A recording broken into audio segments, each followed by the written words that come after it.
Patreon.com/the Derrick Lamon Experience, your one-stop shop for your gaming news. This is the last word. Hope everybody's doing good, had a good week and all that. Today, I want to talk about something that I saw while browsing for topics for the week in gaming on videogameschronicle.com. So apparently Microsoft is introducing an Xbox AI that helps players finish games. Microsoft is bringing a gaming version of its Copilot AI service to Xbox. Copilot is available on PCs that run Windows. I'm actually looking at it on my taskbar down at the bottom, like next to the file folder. So it's very interesting that this is coming to Xbox. Now, I don't know if this is coming to this current generation of Xbox or if it's coming to the next generation. Copilot, the statement says Copilot for gaming is described as AI-driven sidekick, which is designed to be your personalized gaming companion. Players will be able to use the service to get their favorite games faster, get to their favorite games faster, get coaching to improve their skills, and connect to their friends. I'm going to pause really quickly right there. Sony does not have exactly this, but if you're playing a game on PlayStation 5 and you have PlayStation Plus, if you have the PlayStation app on your phone, you'll get a notification that tips are available for this game. I'm playing Astrobot on PlayStation 5. Got it for my daughter for Christmas, and I've played more of it than she has. I'm not afraid to admit that. So you're trying to save all 300 bots. There's like regular bots, and then there's PlayStation themed bots like The Last of Us, God of War, Uncharted, etc., etc. But they're hidden across the levels. So I'm like, some of them you will see in plain sight, and some of them you really have to search for. That and the puzzle pieces. If you can pause the game and it'll tell you, like, it'll show you videos of other people finding the bots, where they are and stuff like that. I know it's not the same thing, but it is doing the same thing. It's helping the player progress through the game with assistance.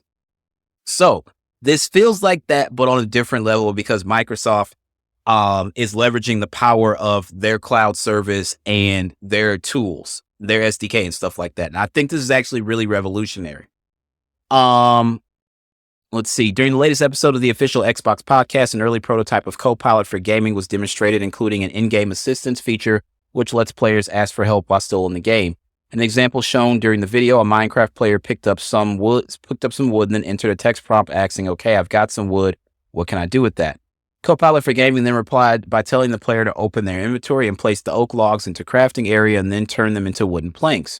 Another example shows the player on the Xbox mobile app asking the AI, quote, "I want to get back into Age of Empires 4. Can you install it?" That's interesting, because I would love to be like, yo, I want to play this game. Can you install it on my Xbox Series X so it's there when I get home? But you can literally install games from the app. So now you can talk to the app and the app will do it for you, but whatever. AI is everywhere. I have an iPhone 16 Pro Max, and we have new Apple Intelligence, and it does some pretty cool things. I'm not saying I use it every day, but shit, when Siri came out, I used it maybe the first couple of days and didn't use it again. Sometimes I do, sometimes I goddamn don't.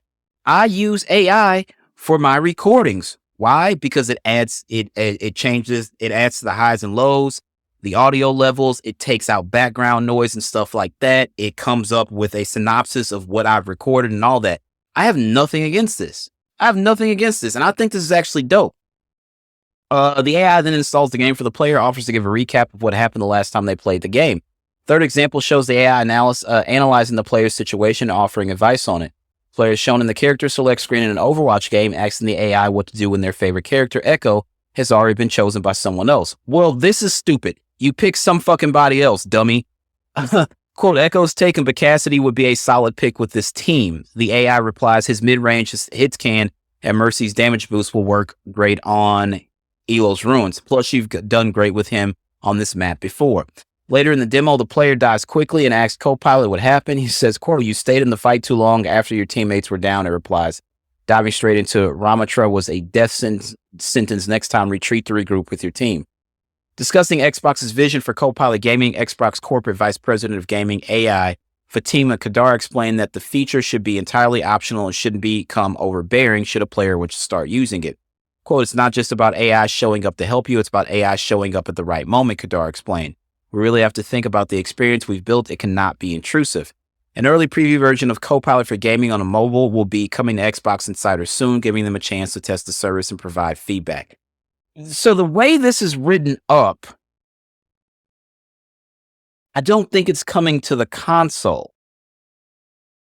Because you have to remember, these consoles are now they're 5 years old as far as retail goes, but in reality, they're really 6 to 7 years old, because they would have been in research. If they came out in November of 2020, they were in research and development going back years before that.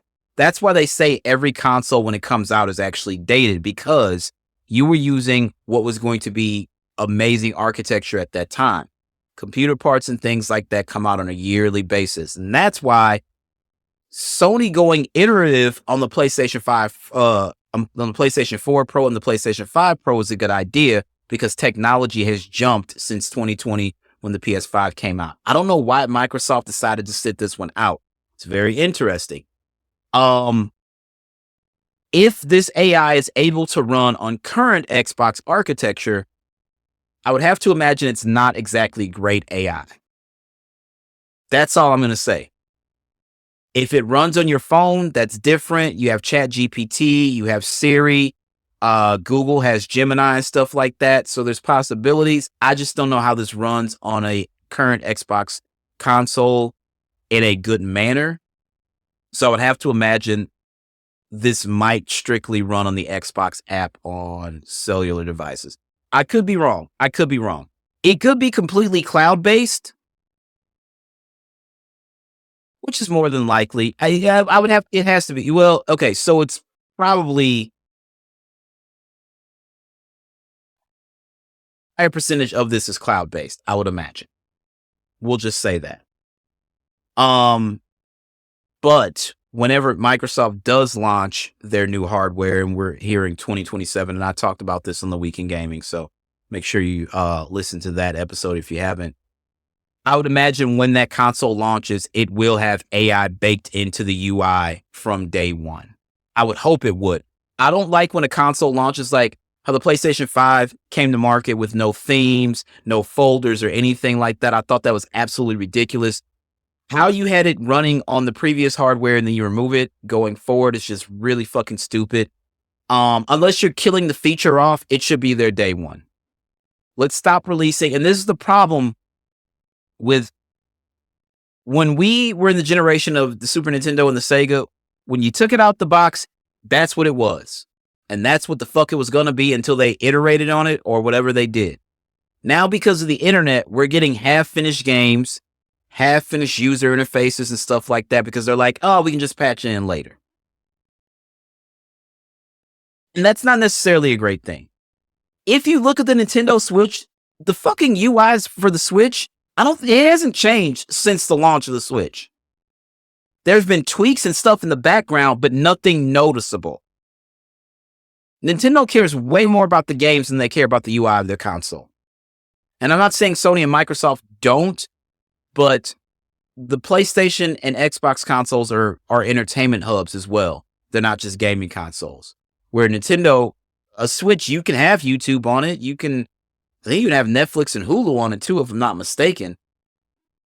But it's really meant to play Super Mario Brothers at the end of the day. So I don't know, but I'm not against this. Like I said, I use AI for editing and stuff like that. It makes my job much easier.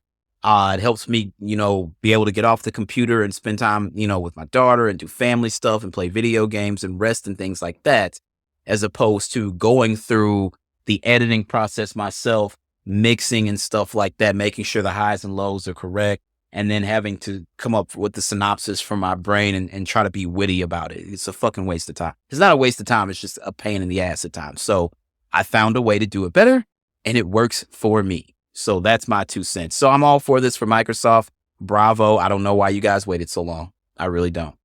Anyway, that's all I got for you guys today. Tell everybody that to subscribe, patreon.com/the Derrick Lamon Experience for shows like The Week in Gaming and The Last Word. Those go to free feeds. And then I also do other exclusive content that is only for Patreon. I used to release them on free feeds later on, like months later. I'm not doing that anymore. You want it, you better come to Patreon and get it. Tell your friends. I'm going to end this like I end every other show here. Believe in yourself first and foremost, because if you don't believe in yourself, of course, nobody else will believe in you. As always, my name is Derrick Lamon Jackson, and that is my time. Y'all have a good one. Peace out.